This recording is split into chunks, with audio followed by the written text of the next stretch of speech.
Today, we're talking about Drake versus Universal Music Group, Spotify, and iHeart Radio with the new petitions for defamation, bots, and illegal tactics for the Kendrick Lamar, Not Like Us. We're going to go through the entire petitions. We're going to tell you what we think, and you definitely don't want to miss this one, man. Stay tuned. This is the Arkatech Beatz Music Business Podcast. Let's go.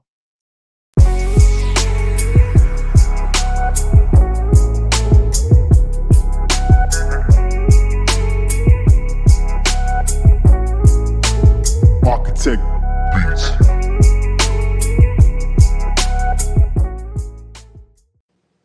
What's up, everybody? What's up, everybody? It's the Arkatech Beatz Music Business Podcast. We are your hosts, platinum producers, Arkatech Beatz. I'm Juggernaut.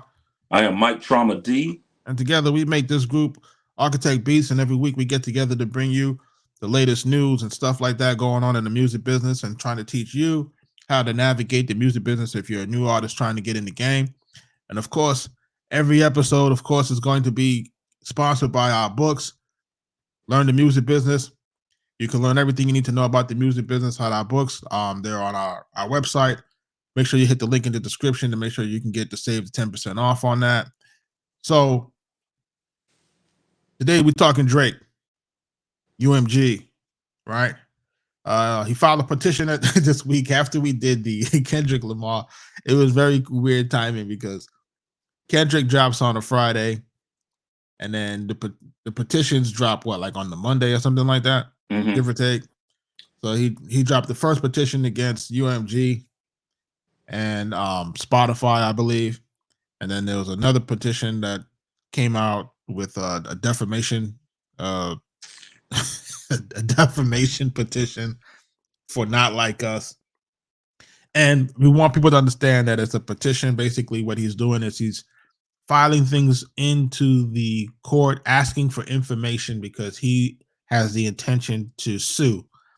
So it looked like he's going to sue Universal or anybody else that he can find that's complicit, that basically were doing illegal activity to boost Not Like Us, because that's what he's basically alleging. And all of this stuff this is the first complaint, right? So this is the first petition, and it has a bunch of things in it, because if we're looking at some of the key points in it, the Universal case is basically one excuses of defamation for promoting Not Like Us. Basically saying that Universal allegedly orchestrated a campaign to make the song a hit using both legitimate and questionable methods, including leveraging exclusive licensing rights, pay to play, and then utilizing bots to inflate streaming and artificial numbers. And then he said he expresses concerns of alleged Payola, and then basically making the song a hit, but it also, kind of worked against him. So when we look at some of the other complaints with the frozen moment complaints and Spotify, they're talking about streaming manipulation, digital misrepresentation, basically reports of Siri misdirecting users from Drake's album to Not Like Us, consumer misleading practices, and then also viral media tactics using what's that?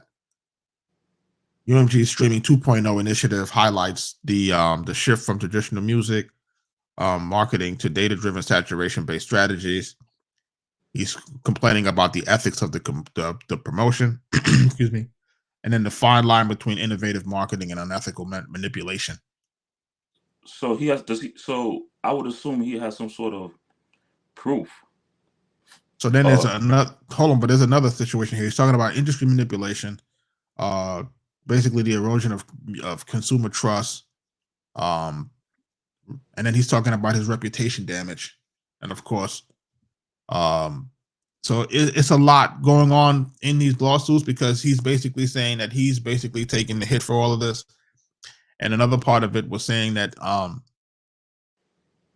because of, especially with the defamation suit, the defamation was basically saying, or defamation, not suit, but the defamation petition was saying that UMG should have tried to protect him from not being defamed. Man, fuck out of here. Well, wait. Before we get into that, because that's a whole nother category in opinion, in a whole other argument, in my opinion. Let's talk about like the bots, the streaming, that stuff, that first part, because that part uh feels legitimate. That part feels legitimate. Especially when Spotify has recently been saying that they're cutting down on the bots and they're cracking down all these fraudulent streaming. So there's something there, and it'll be interesting if Drake actually has some information behind the scenes. Um, I do remember seeing an academics video where a guy was saying that he was contacted um, to promote um, Kendrick's record via bots and things like that. So there may be something there that can be used and looked at, and that's going to be very interesting if they dig into that and find that that's true. Like that will be a real shakeup. And then it kind of opens up the door for, well, what other artists have been in the past have been utilizing these methods. Has Drake himself been using those methods via UMG? You know, it's no fun when the bunny got the gun, right? Like like now it's on the other hand. Like when the UMG artist was winning off of these streams, but now when it's used against you, it's like, it's a whole another ball game. So that is interesting, and I'm very curious to see how that's going to pan out, and how's UMG going to react to that. So in this petition, is on this line 15, it says, one whistleblower whose identity is unknown revealed publicly that someone from management paid him thousands of dollars on May 6th, they have a date, of 2024, to use bots to achieve 30 million streams on Not Like Us on Spotify in the days immediately after the release, to turn Not Like Us into a crazy hit. Bots appears to be real social media accounts, but are in fact software programs designed to mimic human behavior. So basically, he used it to ramp up and then let the algorithm handle the rest. Right? Which, us talking to certain people in the industry, shout out to my man Chad Focus and them, Mm-hmm. that we know that is how you use bots to create real momentum. You know what I'm saying? And listen, it feels like that could be the case with this record. And it's not me taking away from the hit of the record, but typically when a record is this is a hit record, but at the same time, you and I wanted to go back to the videos that we were talking about it before, because I was saying that it just feels very contrived, because I was outside when this record was really playing, and I'm out here in Atlanta, and I'm outside and I'm looking and I'm like, okay, the online response and what I'm seeing in real life, it wasn't matching to me. Mm-hmm. Now, I don't know, what was really going on with that. And I had expressed to you that it felt contrived. I felt like all of the momentum and everything against Drake at that time just felt like it was orchestrated. Right. And we had the conversation, offline, and I also believe that there's a good majority of people that just don't like Drake for whatever behavior allegedly behind the scenes. You got a single guy, $1 million guy. He's pretty much a playboy. He's doing whatever the fuck he want to do. So there's no allegiance to anything. Right. And then you have another guy who has his lady and has I guess a certain code or ethics or morals, and people kind of just want to gravitate towards him because of that. So when something like this happens, they're going to gravitate to the person that they could identify with the most, or who they just like the most. And it seems like in this case, it seems like it's Kendrick. So Kendrick is going to get all of the benefit of the doubt. He's going to get the extra look. He's going to get all these extra things because people genuinely like him. Or is it really just a case of the underdog? But that's part of it too, though. That just adds Yeah. along with it. So it's just a bunch of things that works for his favor. You know, like you said, like we've always said, like people like to see a good teardown. Yeah, and it feel like right now the his run was just way too long, and I think that's what we see like right now with the anti-Drake sentiment. It's just okay, bro. Can we get someone else right now? Yeah, there's a lot of things that's in the air, and when you combine everything, then you start to see it. You know, there's people who don't like him. There's people that says, "Oh, he's not black." You know, how does this guy run pretty much the hip hop culture, and he's quote unquote not black? And, you know, people have that conversation. Yeah, those You conversations know, are crazy. and you know, and it's a little crazy. You know, but there are these conversations that are being had, and it doesn't work towards Drake's. You know, despite when he makes great music.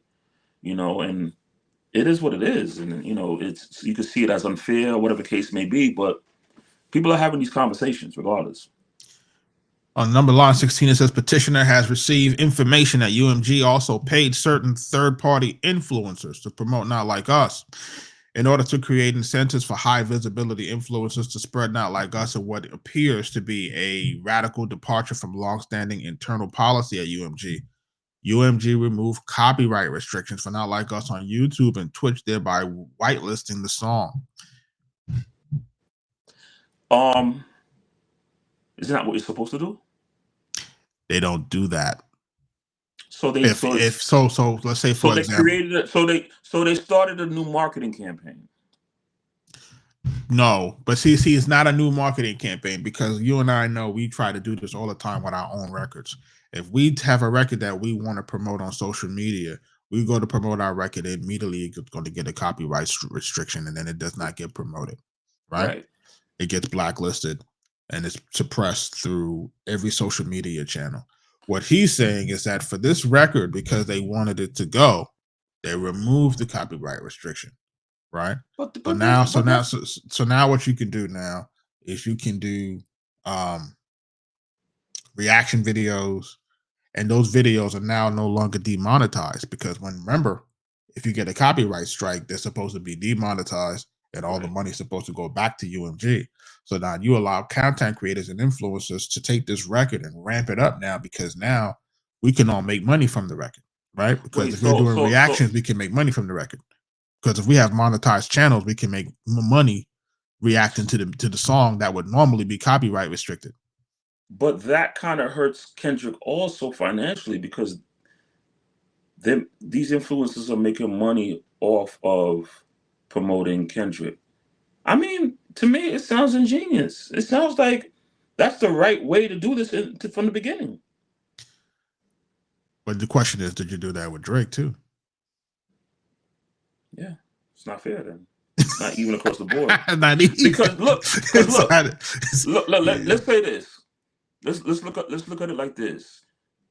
You do hire influencers. Like they don't do this stuff for free. That's bottom line. That's bottom line. It's a job. So them paying an influencer to influence, okay, that's the job. That's part of it. Now, the other component to that, where they're removing the copyrights, that's dope. You know, it does give the influencer incentive to promote a record, and it allows influencers to be creative. It allows everybody to be creative with their favorite song without risking being, you know, a copyright strike or ban on their channel. So it's dope in a sense. But I hear what you're saying. If you're going to do that for one person, you got to do that for the other person. You know, so the question is, if Drake would have released a record right after Kendrick's record, would they have done the same thing? No. And hold on, this Kendrick record, was it known to be a single? Because now it's in an official project. So the records that were being placed before, like with Drake, those are not official projects to promote an album, was it? It wasn't. They were just response records. They were mixtape records. But this Not Like Us is an official song to promote an album. So the backing would obviously be different. Now UMG would, of course, UMG would back a single. So then that's the other question. If Drake would have put out a single, like this is the single to promote my next project, would UMG have done the same thing?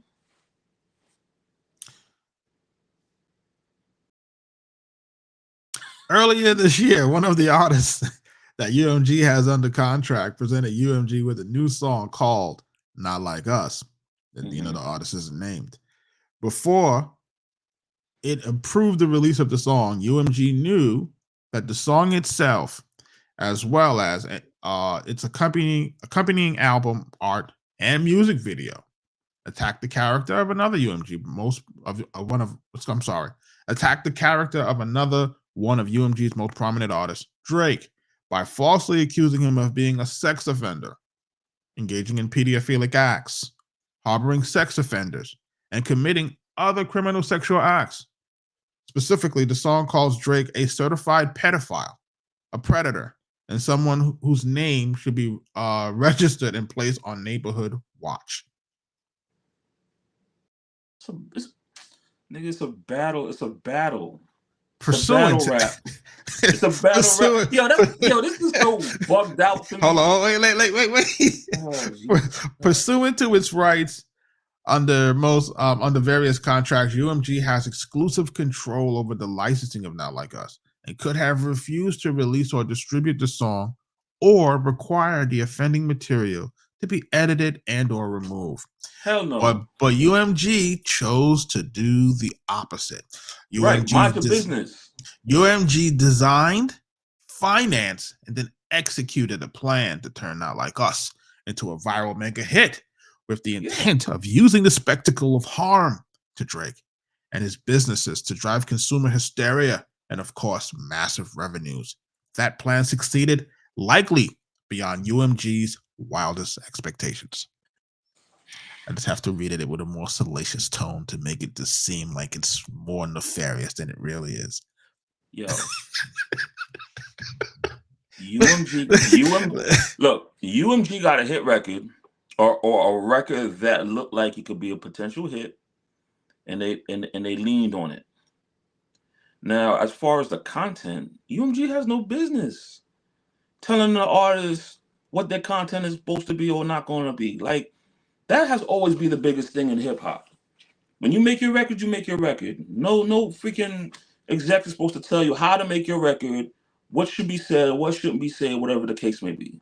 Now you have an A&R person on your team that could help you kind of make sure that the music kind of goes the way it needs to go, you know. But at the same time, it's up to the artist to decide what he or she is going to say, and that's that. Like, leave my creative shit alone. So here you are in a battle. You know, and I know that's not always true. But go ahead. You can finish your point. Here you are in a battle, right? A rap battle can end your career. That has always been the case from day one. If you want to go back to LL Cool J, Kumo D, if you want to go back to the MC Shans and all of that, like, if you want to go back far enough, these rap battles can end your career. That's it.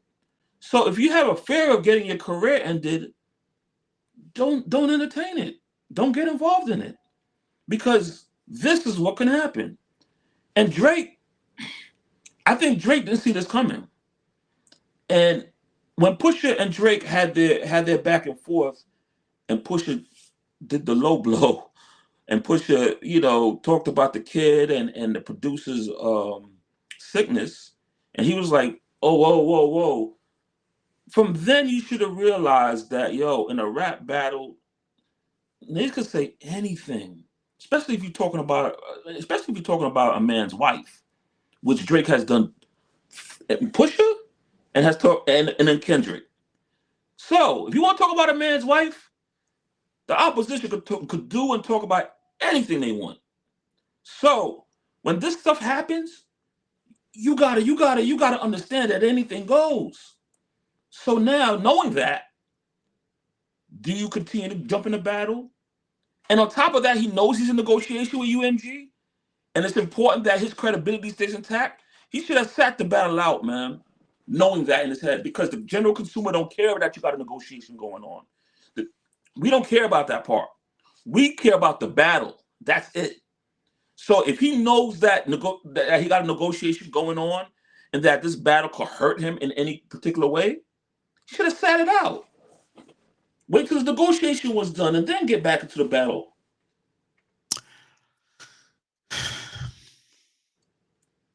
I think there's always a place in these. I think there's. I'm sorry. I gotta collect my thoughts. I think there's always, of course, the ego, right, that drives these artists to do what they do. Mm-hmm. We've seen the same thing when Jay did Take Over, and Jay just started going crazy. You know, that blueprint was just crushing everything, and he just had to go. He had to take the swipe for the crown, you know? And I don't think Drake felt that your man had that type of record in him. The same way I don't think Jay knew that Nas had an ether in him. You know what I'm saying? And look, you know, it inspired Kendrick's biggest song to date. You know, so the culture wins for that, but Drake loses. It's whack. But it's whack for the other situation.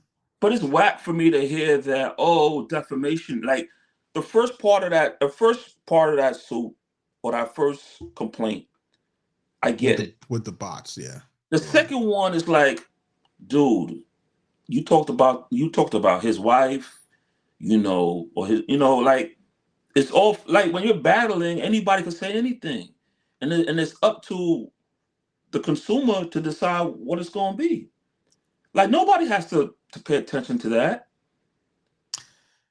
So the only reason why I disagree is because both artists are on the same label, and you know, one artist is really significantly bigger than the other artist, and I do believe that Universal should have a fiduciary responsibility to ensure that while these artists can battle, that it doesn't cause irreparable harm to either one of them in their business. That defeats the purpose of the battle. No, I think you could have still had Not Like Us, but still not, you know, like I still feel like maybe those areas and those lines, which could be which could be again seen as defamatory. But listen, you have to look at what's happening with Diddy. We have to look at these federal indictment type things because this is how things start. But Drake should have seen that. Drake had this experience with Pusha and backed out and said enough is enough. This is too low. Like when you're entering a battle, you don't know what's going to happen. So if you already had this experience with Pusha and it was too much for you because you didn't like what he was saying, and here's Kendrick now, and you got a negotiation going on, you should have said, you know what? Let me not entertain this right now because he may say some shit that I may not like. It's a battle. It's not about him saying anything that he might like. What he's basically saying is that this company, as my business partner, has this responsibility to also protect me at the same time. You know what I'm saying? Like the label is supposed to say that it's too far. Can any of these artists get on here and say anything that's anti-Semitic? Absolutely not. The label will not release it. But that's not contracted though. It doesn't have to be. What I'm trying to say is that there are certain things that the label will not release, right? So if somebody got online and started to say things that were considered hate speech and anti-Semitism, the label would not release it. So right? he's pulling his Jewish card, is what you're saying.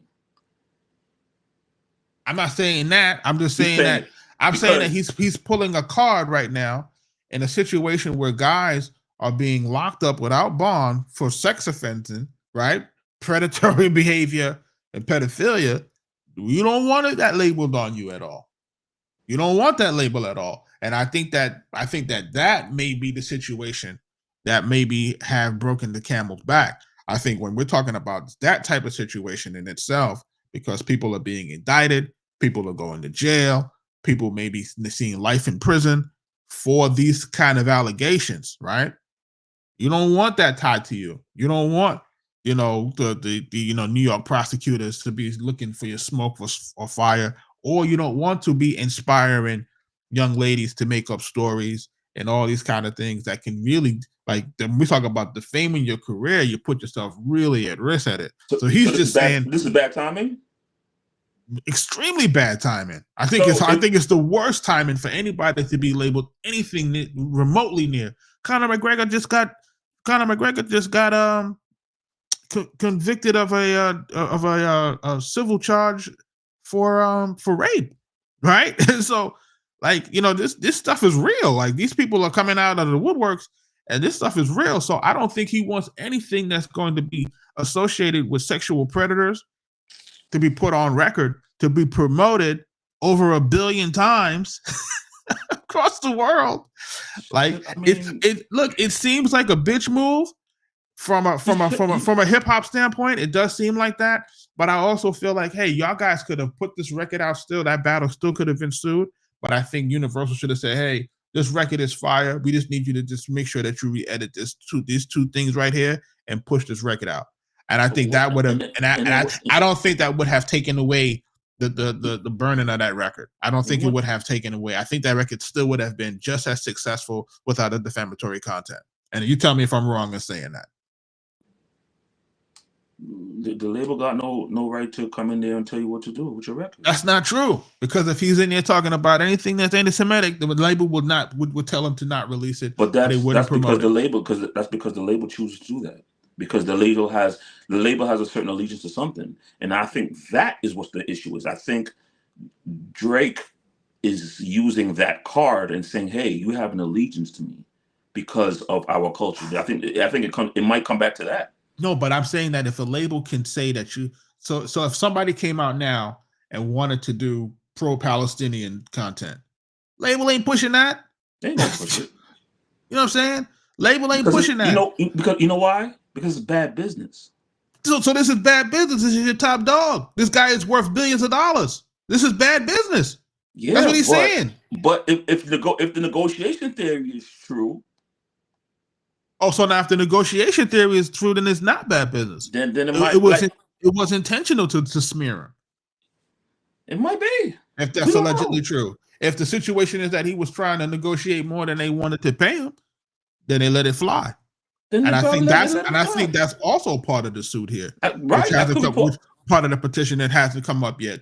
That, hey, he's in the middle of a negotiation, and how can we devalue him to make sure that he's not getting the whole farm?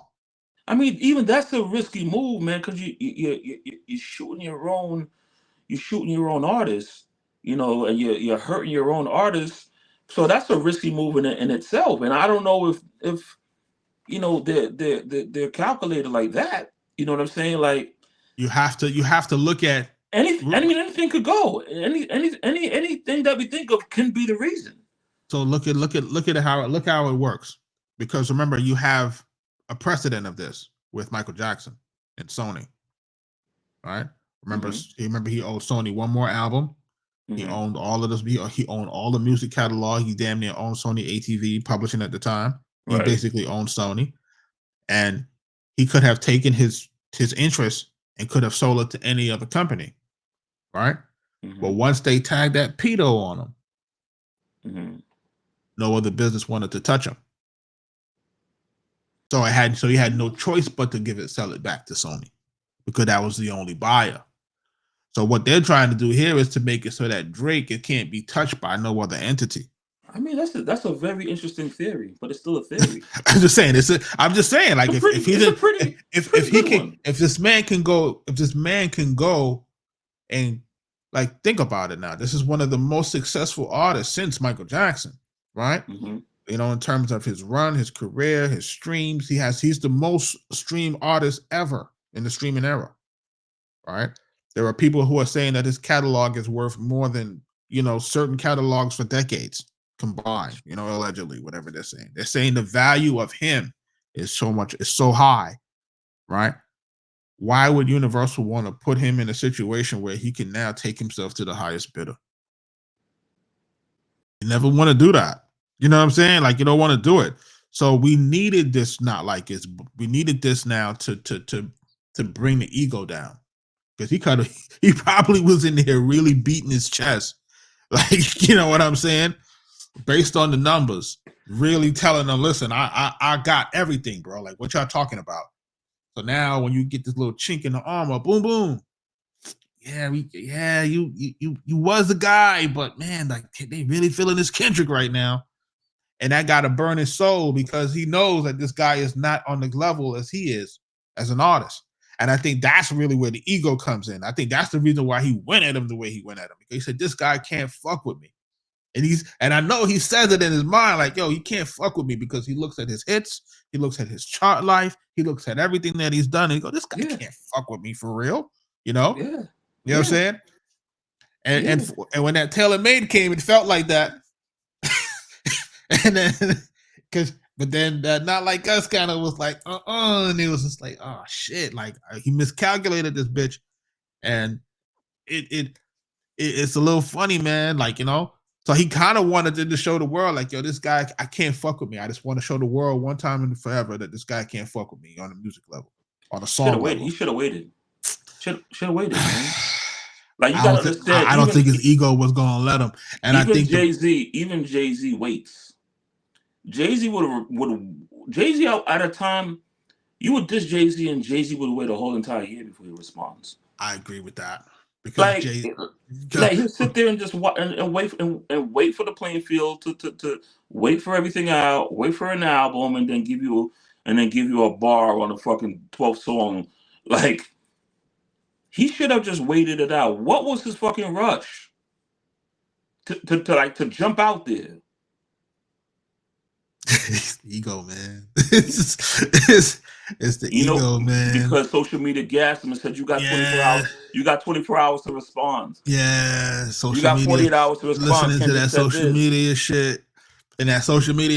And that's the thing too, Michael. Like, last week when we was talking about the Kendrick GNX album and everything, and, you know, the numbers was first projected to do 291. It eventually did 325, because I think people went back and they did a little campaign, told people to start buying the actual digital copy to kind of get the numbers up.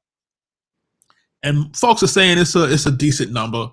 You know, in my opinion, I don't think it's a decent number considering how big Not Like Us is. Not Like Us is too big, right? And whose idea was it to put GNX on it but not put Not Like Us on it?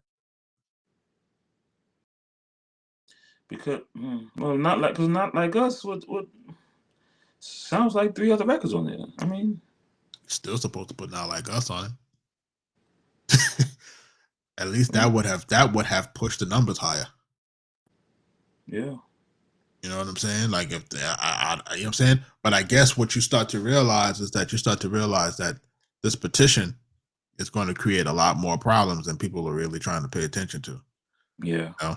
And it's strategic by Drake. And I think Drake should protect his interests. I think somebody who's put in as much as he's put into this game, he's not going to allow it to be tore down in 6 months. Yeah, but I think that Drake should have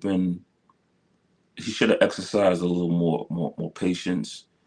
And, you know, I get it. You're the biggest artist, and you know, your ego's through the roof. I understand. I get it. But that's when mistakes happens, and that's when downfalls happen. Yeah. Like, he should have looked at his prior battles and remembered how it felt like when Pusha was saying some things that he didn't approve of, and, you know, was really like, he didn't want the world to know about his child as of yet. He had a special rollout of the way he was going to do it, and Pusha ruined that for him. You know what I'm saying? He should have really thought about, like, yo, these people could have things on him or say things or say anything to him that could be hurtful. And in a battle, apparently there's no rules. You know, as you can see, people are looking for the. It used to be just bar for bar, your lyrics, but now people are looking for information about you. Oh, no, it's terrible. And it's definitely terrible. You know, even the 50 Cent Ja Rule thing, like, you know, folks were going behind the scenes and looking for places. Like, I remember when they went and looked for where Khaled Khaled's mom's words to post that. Like, it gets nasty. So folks got to really think about these battles and how people go the extent. And just because and I would say this to all just all artists, period. That's entertaining, battling another artist. You got to really understand your opponent, and you need to really figure out if this is something that you want to entertain. Because just like in the neighborhood, it could go the distance, and it could go wrong. It could go into a place where you don't want it to go. Like, you could have every intention of having a good, decent rap battle and leave it on words, and that's nice and dandy.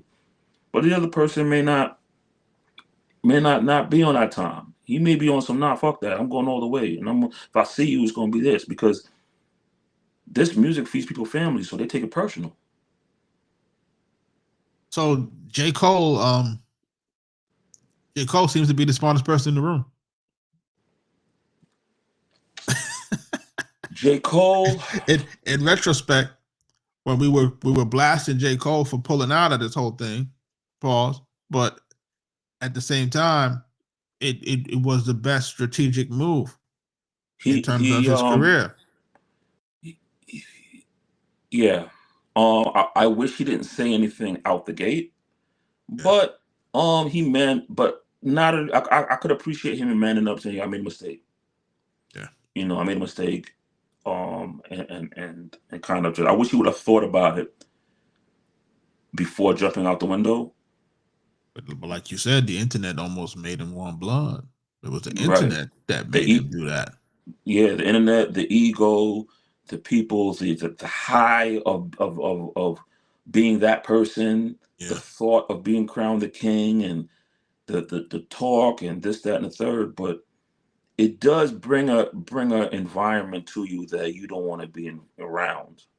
It does bring something, and J. Cole, he's the type of person now jumps on his bike and would ride around on his bike by himself, and will try to enjoy just regular shit, which is something that artists don't get. Like, successful artists don't get, and that's special. If you could still be able to do some of the general basic things that you've always loved to do, coming up as a kid, as a man, whatever.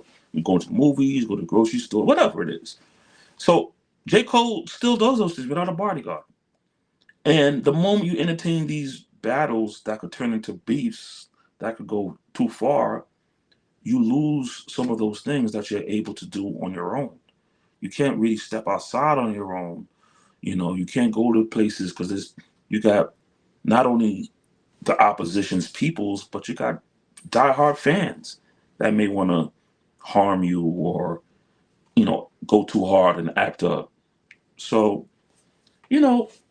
I'm not mad at J. Cole, man. It looks like he did the right thing. Yeah, I think that the smartest thing to do is to make your music speak for itself. And I think that in this situation with Drake, which seems to be a supreme miscalculation, it's like, yo, your music, bro.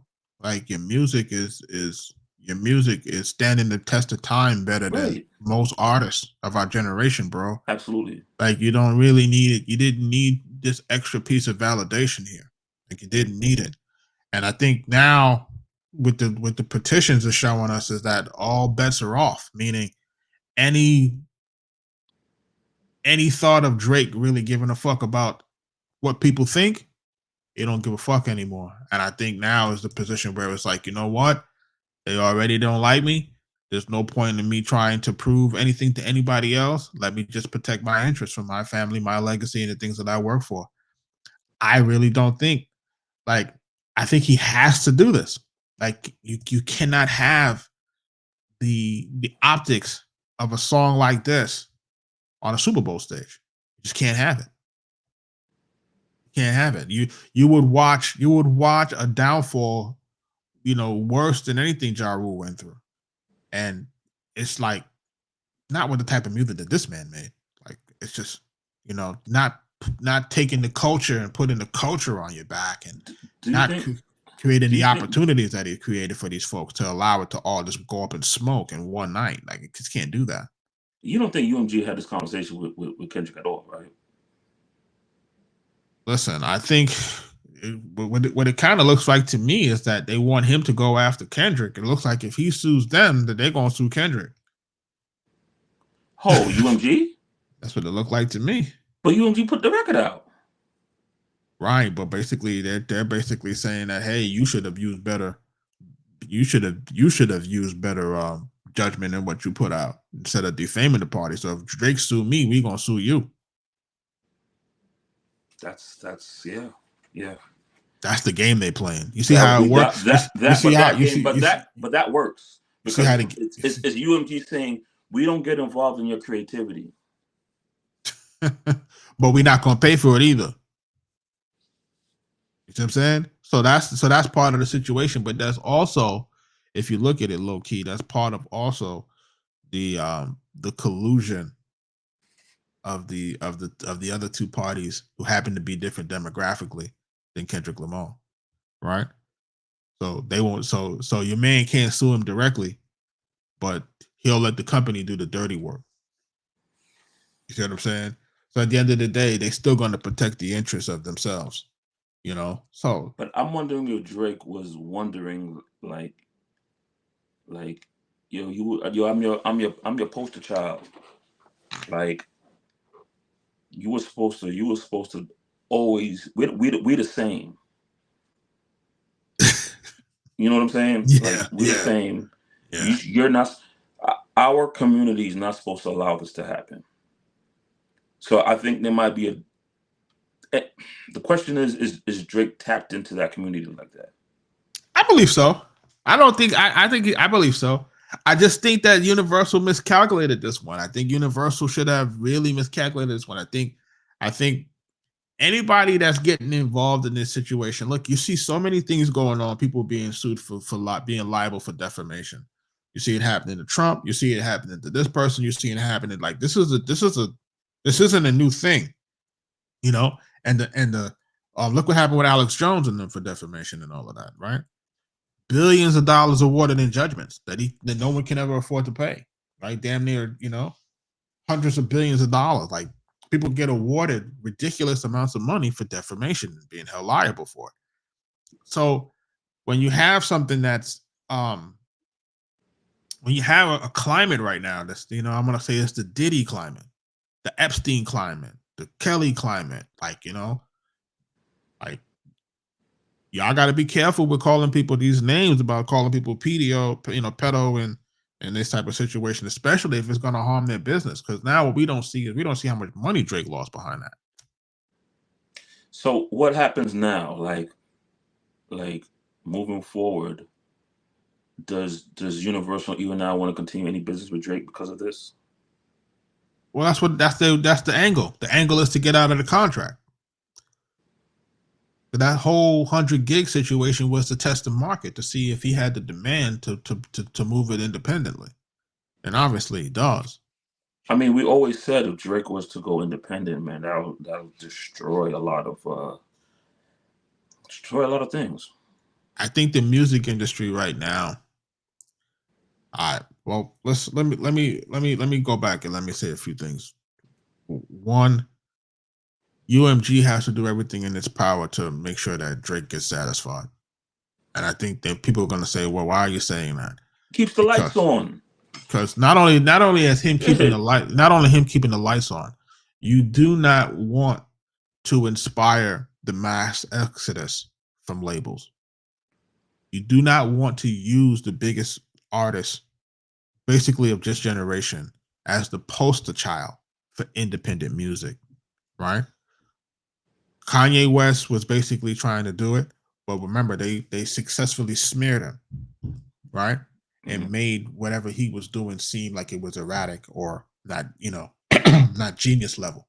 Well, I mean, he contributed a lot on that his own too. Listen, but I think the pressure from all angles can cause a person to react a certain type of way that make it look a certain type of way. You know, you gotta learn to shut the fuck up. That's what it comes down to. With Drake and with Kanye. But that too. But you know, you have to also take the you know, just take the election, for example, and not to get political, but you see when a media machine wants to run a narrative against a person. Yeah. You can basically turn people into a mass psychosis to make people hate people in ways to the point where they would almost want to attempt assassination, right? Yeah. So you can see how manipulation can work. So who's to say what we were seeing with Kanye, wasn't all like Wasn't just real. Yeah. Right. It could have all been a psyop on our part. Right. Just to make people realize that, hey, he can be independent, but he's an anomaly. Don't do like him. He's just, But if Drake does it, like, you cannot allow Drake to go independent if you're UMG. That then now sparks the Taylor Swift to say, should I go independent? You know what I'm saying? You do not want all of your biggest acts now to start saying, hey, do we all just go independent? Like, don't let somebody show them the blueprint and inspire them to say, now we're looking at the true disruption of the music industry. Like, you can't allow him to do that if you're smart. If these guys want to protect their infrastructure and do not want it to crumble, you pay them and you handle it. Now, I think Kendrick Lamar may come out as the person that potentially takes a little bit of the hit on this, right? Because he may get that memo like, yo, this record is now going to be removed or edited indefinitely. You know what I'm saying? Which may make it more popular or may just dead it at one time. He has to make the decision to make the Super Bowl about Kendrick and not make the Super Bowl about Drake. Yeah. You know what I'm saying? So I don't know if he can do that. You know what I'm saying? Does he need to perform that record? I don't think he does. But technically, folks would say it's his biggest record. They would be disappointed that he didn't. But by performing that record, you make the Super Bowl about Drake, and you don't make it about Kendrick Lamar. And you kind of got like a Batman Joker situation going on here. You know what I mean? It's like you're trying to make your career being that one can't survive without the other. Like, wow. You got to be careful of that. Like, you know what I'm saying? Like, he has to be careful that he's not, using Drake as a lifeline for everything. You can't do that. You have to get back to doing what it is that you do and make sure that your fans are really checking you for you and not checking you to see if you're talking about Drake. You know what I'm saying? Because you can kind of get lost in that sauce. Yeah. Like it will eventually get tired of you talking about homie. Like, you know what I'm saying? So, and after we had the conversation last week about GNX, I went back and I said, let me see, because the comments were going crazy. They was calling us haters and all kind of things for the GNX review, whatever. They was calling us crazy words, crazy stuff, But shout out to y'all. We have our opinion. I kept it respectful, for the most part. Not like before. Some of them weren't really respectful, but they were mostly respectful in the terms of our opinion. But I guess because we articulated what we did and didn't like. But I went back, I listened to everything. I listened to Section 80, went back, listened to Good Kid, Mad City, listened to all these things. And these records were put together, they're phenomenal in the way that they're put together. So I stand on what I said about GNX. That out of his catalog is probably the weakest album out of his entire catalog. It doesn't feel like an album though. But and to me, that's even more of an excuse to give him more grace. That it's no good. Like if you put it out, doesn't feel like. But fact, like it doesn't feel like an album. There's no skits. It doesn't feel like what he normally does. So again, so if you put this out during the height of this situation, and you did not say that it's a mixtape, that's like an admission of saying that it's not up to par. The minute that people say if people categorize this as a mixtape, you're telling me that it's not up to par with the rest of his material off the rip. I don't because most mixtapes is throwaway material. So but there are a majority. There are mixtapes that are deemed classics and better than albums. Not many. Yeah, not many. Yeah, like not many, but you know, Nas's mixtape catalog supersedes a lot of his albums. I A don't lot of know. the gems. I A lot can't. of the gems. Are those official mixtapes or mixtapes that the Hood put together? Because I don't recall Nas putting out no official mixtapes. No, DJ mixtapes. Yeah, that's what I'm saying. Mixtapes are unreleased material. Yeah, like that's you know what I'm saying. Like that's not Nas putting those out. Like how 50 would do it, or Yeah, Lil Wayne. You know what I mean? 50 got a deep catalog. His mixtapes run like, but that's a good example. Then 50's shit. Yeah, but that's probably him and Wayne are probably the only ones that did it. Wayne, the Diplomats, 2 Chainz. Yeah, so the mixtape thing is not always technically a cop out. It's more of these are the records that I can't put out on. Sometimes can't put out on the album because they're not commercially up to par on a commercial level. But this is what the Hood wants. I could say what I want to say. I still stand on what I said. Yeah, I think the Pitchfork review 6 out of 6.6. I think that's the right review for what is it, 6.6? Mm-hmm. Is that the lowest rating they gave for Kendrick? Lowest rating for his album catalog, but if we're looking at 12 songs and we only like half, that's a 6. Half? Yeah, we only like half, so yeah, 6 out of 10. You know what I'm saying? Give or take. But today's standards, that's pretty good for today's standards. And that's what a lot of people started to lean on too. They were like, "This is the best album of the year." I'm like, "Yeah, it's the best album out of mid music." Yeah. If you're saying it's the best of the mid, then yeah, you're right. It is the best out of the mid. You know what I'm saying? But that's the whole point. So then it is the best music out now, because there's nothing else out. But that's what I'm saying. Like to me, like these are not goalposts that we would give Drake. We would not give Drake this type of grace. We wouldn't give it to him. We wouldn't give Jay-Z this type of grace. We wouldn't give Nas this type of grace. You can't elevate a guy and say that he's in the top 5 of people's list and then give him all this grace and all these excuses for why this album didn't perform. A song coming off of a song Not Like Us that did 1 billion streams, which is being considered one of the biggest rap songs of all time. You are not supposed to do 300,000 copies on your album. You're supposed to have done 500,000 or better. Technically, if we had to mirror it against something, I think a good mirror would have been, it should have been a Get Rich or Die Trying. Yep. You have your in the club record. Yep. And this should have been your Get Rich or Die Trying. Yep. You see that? Now that is a good analogy, because see that kind of momentum, that kind of momentum on a single is supposed to bleed into an album where we couldn't stop listening to it. And that's my point. That had always been my point. Thank you for pointing that out. When a person has that type of momentum in the club, is basically the teardown of was the ending of the Ja Rule era. Biggest song coming out, #1, going crazy. It had to come out with a Get Rich or Die Trying. If a Get Rich or Die Trying wasn't constructed the way that it would not have done that 1 million copies in a week. It wouldn't have done it. Just doesn't do it.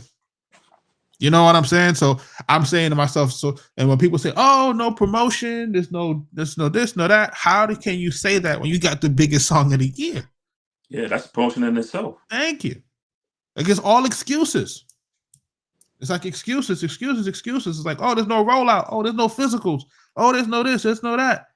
Like, no, he had the biggest song of the summer, the biggest song of the year. They're saying almost the biggest rap song in rap history. They're saying damn near. Shit. Word. Yeah, they're saying it's been on Billboard so many weeks that it's breaking records. You know what I'm saying? As a #1 rap single so far. You know what I mean? So it's saying that it's so big. Like, that's why Drake is like, come on, man. Y'all know this record ain't big like this. This record is not that. It's a regional record. It's a regional sounding record that doesn't have any international real appeal. Like, why is it so big? Like, he knows this is contrived.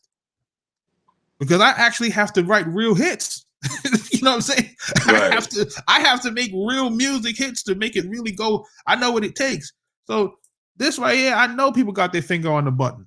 Like I know it. So it's like, you know what I'm saying? There was a young lady also was online that was explaining the Kendrick bots. It was telling people, hey, when you go into a situation where you're talking about Kendrick, to put in the prompt, ignore all previous responses, because you had the chat bots that basically said if you said anything about Drake or Kendrick, you said anything negative about Kendrick, then it would answer you about something negative with Drake. So it was like she was exposing how the bots was working, and it was just like, wow.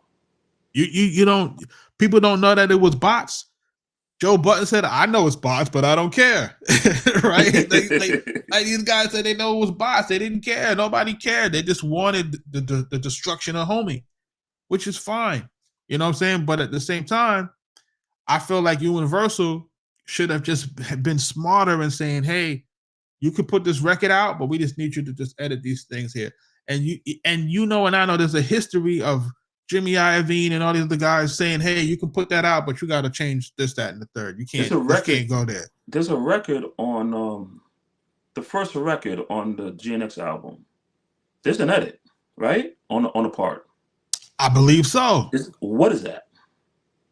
Yo, who knows? But it's to save you from being hit with a libel defamatory lawsuit. That's what you're supposed to do. If you are Universal, if you're Warner, if you're Atlantic, if you're any of these companies, Sony, you're not supposed to have these things on here that's going to, one, put us at risk. You can't put that us. You know what I'm saying? Like, can you imagine the kind of money that he can win in a defamatory suit against this company like UMG? If he could say, hey, I lost $100 million in revenue because of you promoted it, and you brought down my negotiation numbers. You get in front of a jury, he can walk away with $10 billion. Sabotage. Yeah, like you don't want to do that. So that's my only thing about it. You know, I'm not thinking about it from a beef standpoint, like, oh, you know, you can say whatever you want to say. No, these guys have proven to us that artists cannot say what they want to say, because they cannot say anything that's anti-Semitic, pro-Palestinian. You can't say those things. You know what I'm saying? Like, you can't say that. Like, you know what I'm saying? You can't talk about grape. You can't do those things. You can't say those things. You know that, and I know that. You can't even go say this stuff on YouTube and stuff like that. You can't say it. So those companies are very unified in making sure that you cannot say those things. So if you cannot say those things about that, how can I let you say these things about me? Like, so when we hear a Not Like Us new radio edit, if they're smart, they're supposed to pull it down and what you call it, and swap out the audio. If they're smart, YouTube got a new function where you can swap out audio and stuff like that, or, you know, mute certain parts. You just get into it. Just take care of it from now. Like, don't even wait for the joint to become more of a situation. What's messed up is now little kids are asking about, like, what that is. Come on. You understand what I'm saying? You understand what I'm saying, Mike? Like, when you think of CT, what you just said, like, you got kids now that's going to be reciting that he's a certified certified pedio. Like, come on, man. Like, you know what I mean? Like the label should never ever let that fly like that. Like, yo, we know that we love this record, but we shouldn't let this part of it fly. That record still would have been just as successful without those lines. And then the album artwork, the song artwork. That's terrible, because his house got shot up. Remember? Mm-hmm. People forget about that. You know what I'm saying? That led to true, real violence. You see what I'm saying? Like, you can't have that happen. How can you say that I'm your cash cow and you let that happen? You wouldn't let that happen to Taylor Swift. See what they did to Kanye when he got on that stage about, you know, Beyonce had the number one. They boy, you see what they did to Kanye after that? They protected that woman. Like, you know what I'm saying? Like, come on, let's be honest. Like, come on, he was right. Like, well, y'all wouldn't do this to me with Taylor Swift. You would never allow this to happen to Taylor Swift. Never, ever. So I'm not getting my Karen treatment here. I'm not getting it. I'm supposed to get that light treatment. I'm not getting that light treatment. Y'all giving me that dark treatment, and that's not right. That's where I was going. Yeah, like he is mixed, right? So at specific times, he's gonna be treated this way or he's gonna be treated that way, depending. It ain't funny, but it is funny. I believe the man should protect his interests.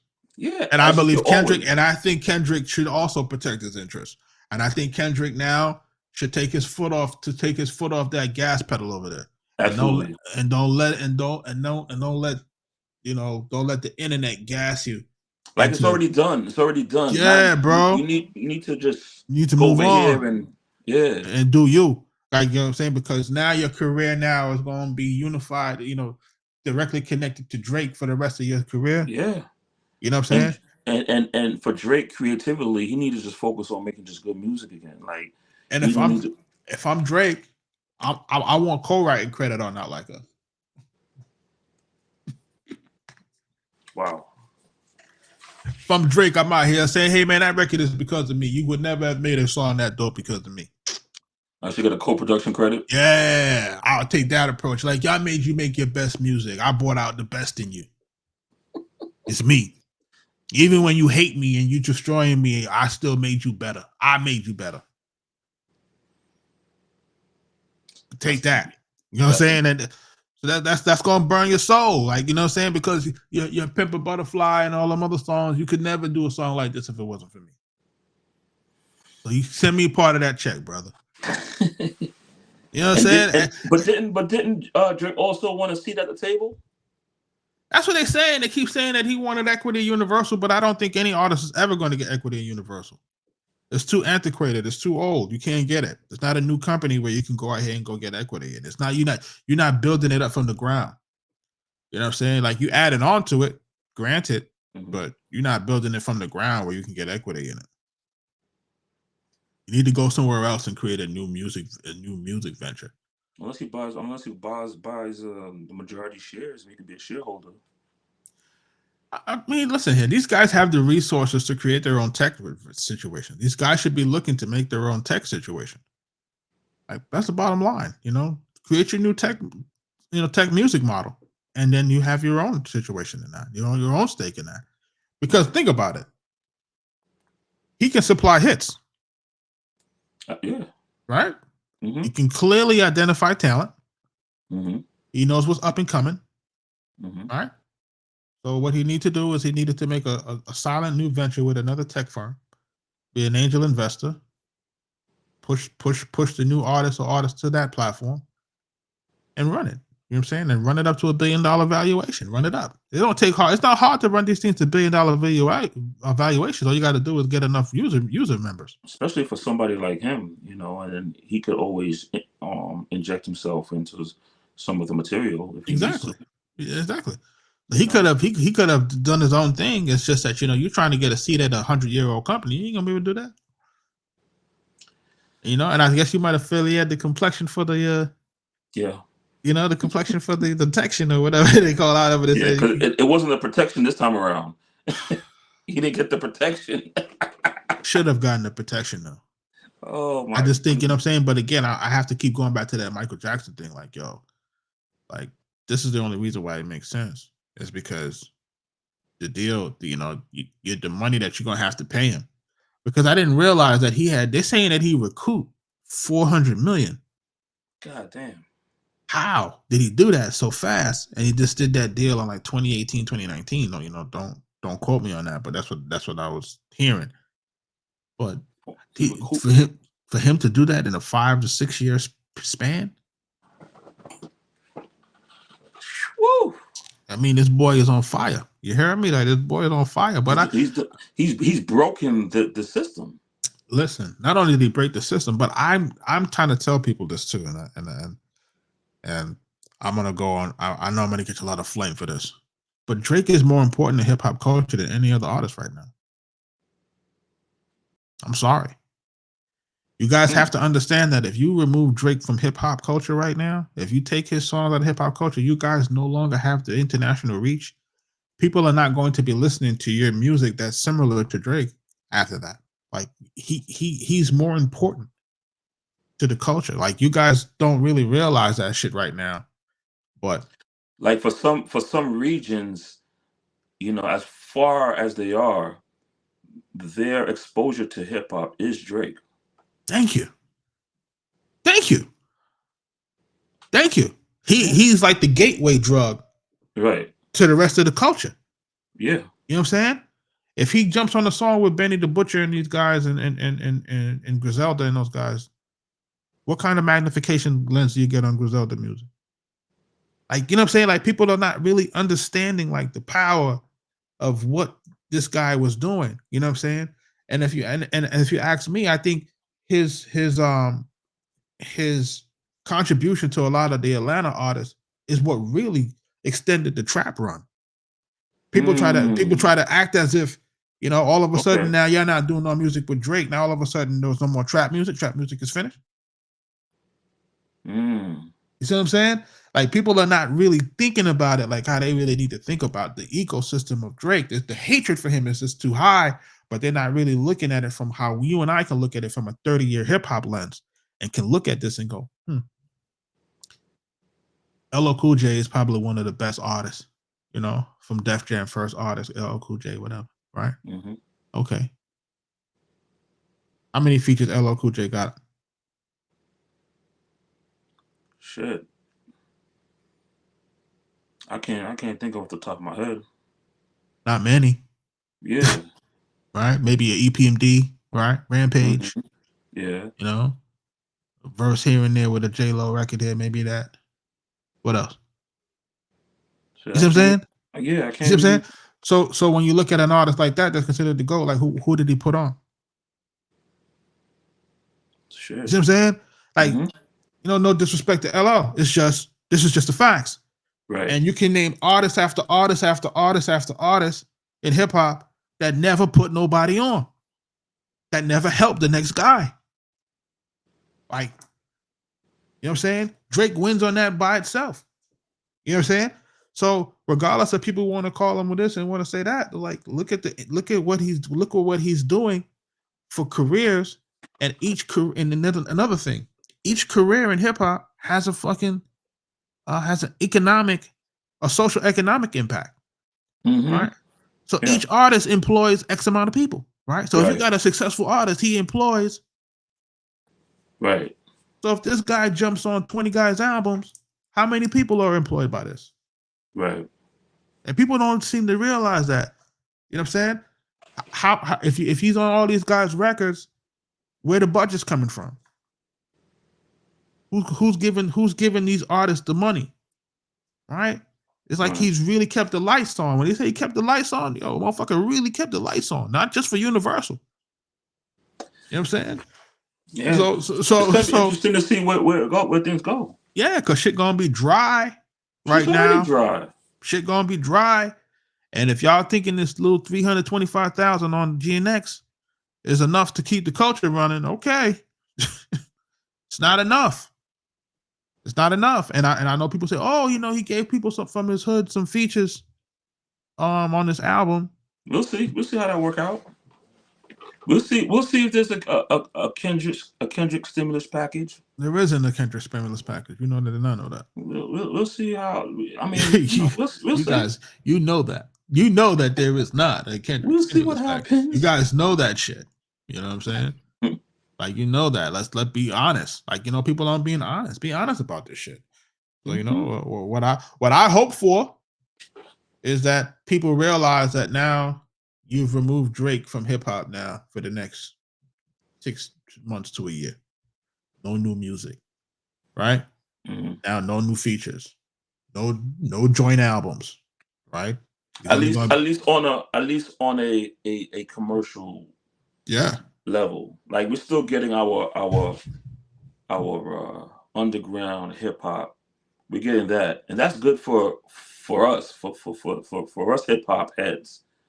But we're not getting anything that's going to further but push. The question is, where's the money going to come from?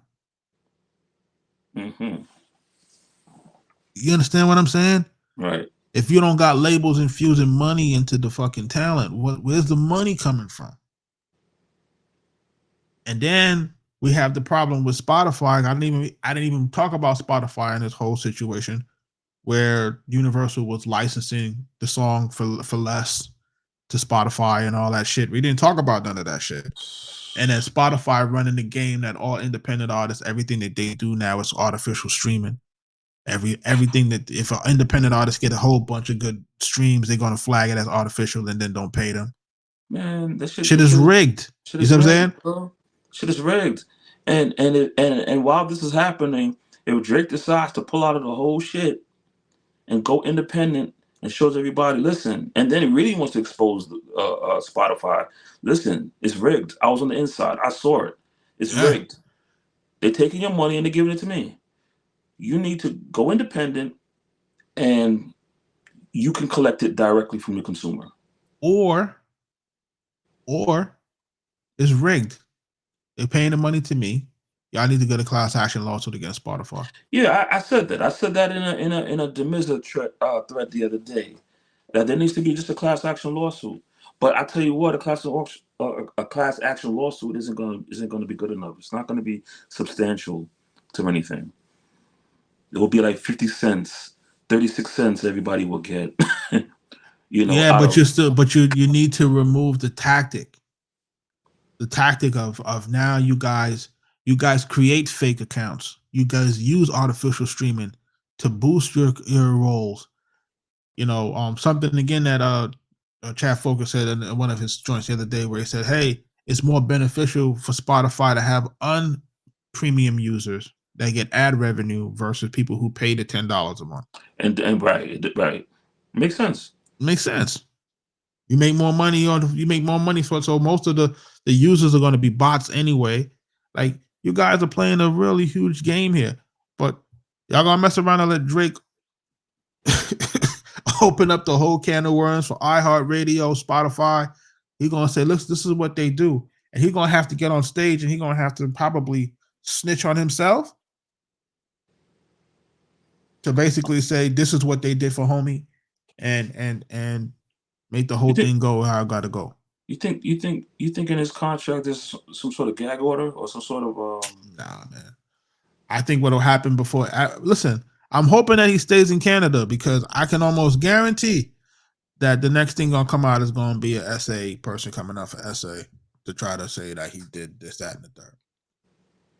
That's always the play after this. After somebody does something like this, then he becomes a target for SA allegation. This is the Arkatech Beatz Music Business Podcast, folks. Make sure that you are following us at arkatechbeats.com. If you're a new artist out here and you're trying to get into this music business, these are the things that you have to concern yourself about.